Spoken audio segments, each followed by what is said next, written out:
Here are the members of Group 4. Ayu, Olivato, Valen, Hezekiah, and Hani.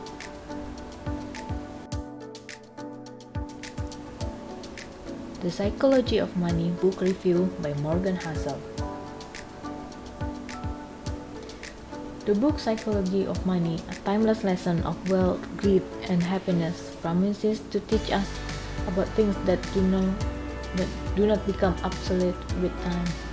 It was released in September 2020, has 133 pages separated into 20 chapters. The book is an international bestseller acclaimed by journalists from the Wall Street Journal.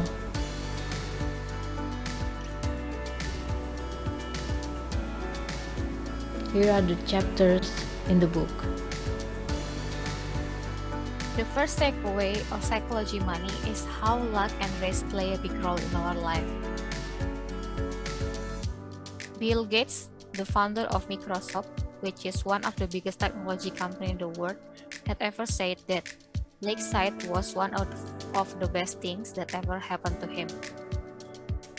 Bill Gates attended Lakeside High School, that one of the schools in the world that had a computer, in 1968.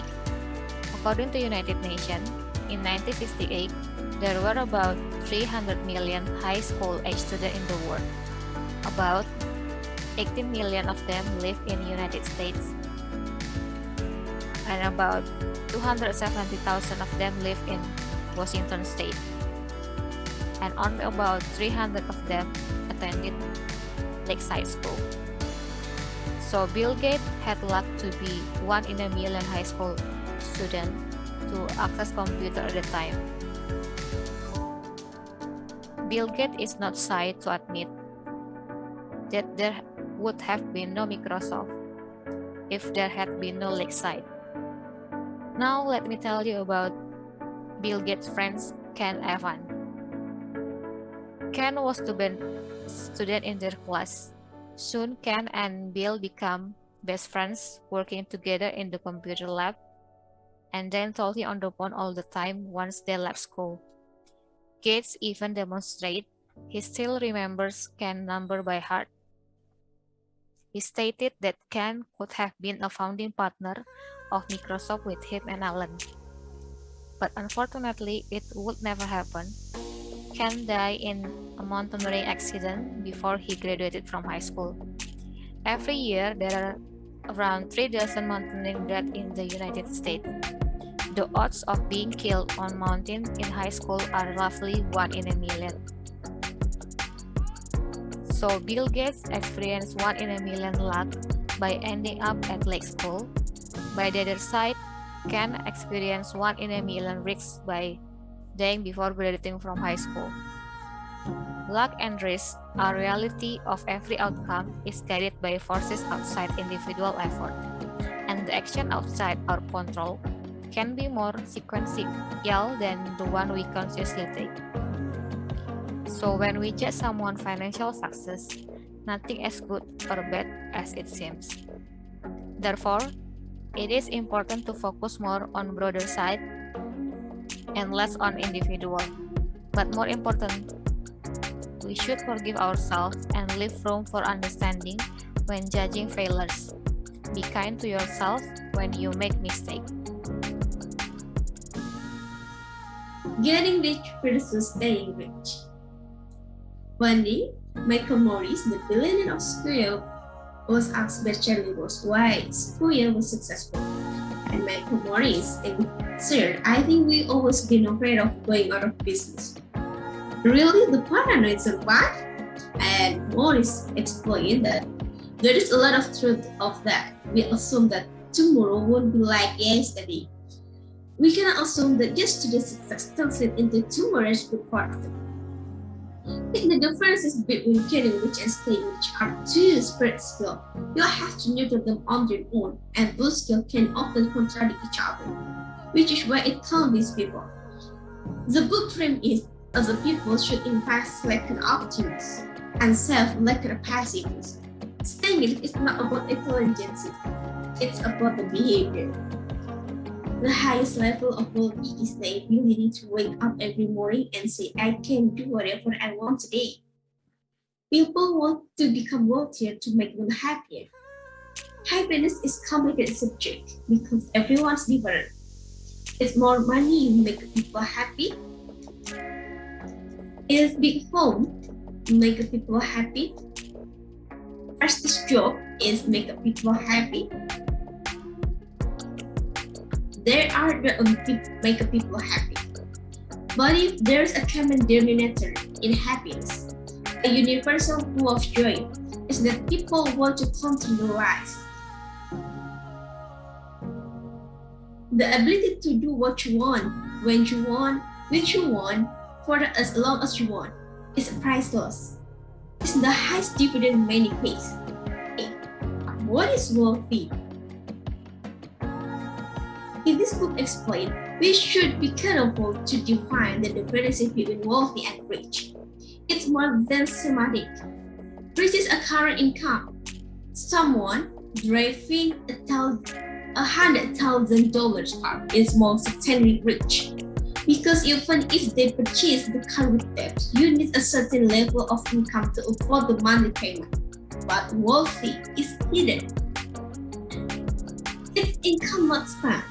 Wealthy is an option not yet taken by something later, and its value lies in opening your option, flexibility, and growth to be one day purchase more stuff that you can right now. So, wealthy is not the car that you drive, the home that you live. Wealthy is hidden.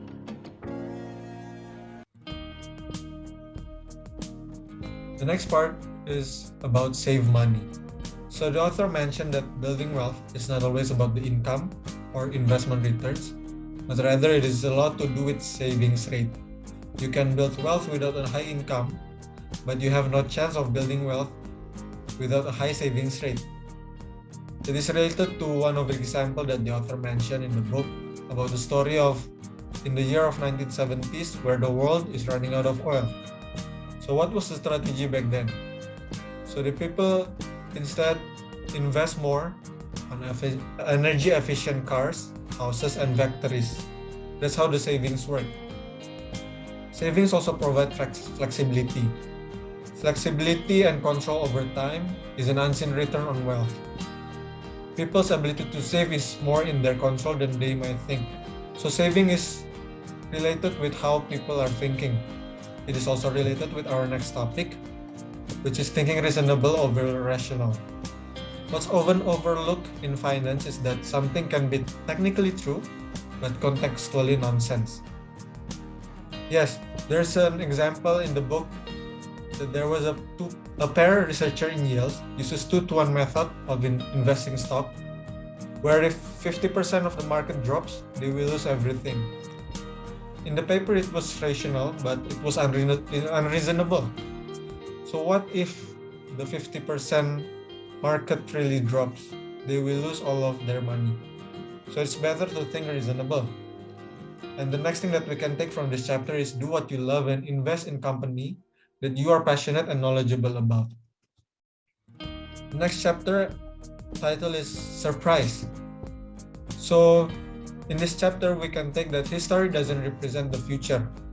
Yes, probably back then there was an event that impacted the market, such as wars, political issues, disease, or probably in the current days like COVID-19 that impacted our market.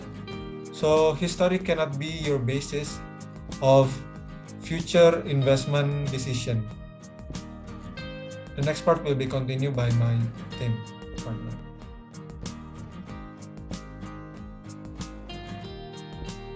The next key point that Housel speaks about is we need to worship the room for error. What does this mean? We need to acknowledge that uncertainty, randomness, and chances are an ever-present part of life. And we need to understand that our plan will not go according to plan. In the context of money, the writer mentioned that the biggest single point of failure with money is the sole reliance on paycheck to fund short-term spending needs, with no savings to create a gap between what we think our expenses are and what they must be in the future.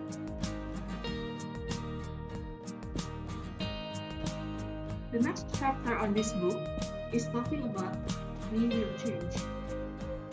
In the context of money, we need to accept the reality that our mind will change. Our desires, personality, and goals will likely to change in the future. So, in the context of money, we should avoid the extreme ends of financial planning, assuming that we will be happy with a very low income or choosing to work endless hours in pursuit of high one increases the odds that we will one day find ourselves at a point of regret. Once we accept the reality that we will change in the future, we might be able to avoid the extreme ends of financial planning. Seduction of pessimism. Pessimism reduces expectation, narrowing the gap between possible outcomes and outcomes you feel great about. Expecting things to be bad is the best way to be pleasantly surprised when they are not, which ironically is something to be optimistic about. So the conclusion of the books are the ability to do what you want, when you want, with who you want, or as long as you want, pays the highest dividend that exists in finance. Money is everywhere. It affects all of us and confuses most of us. There is no single right answer, just answer that works for you. Financial success is not a hard science, it's a soft skill where how you behave is more important than what you know. Morgan Housel called the soft skill the psychology of money.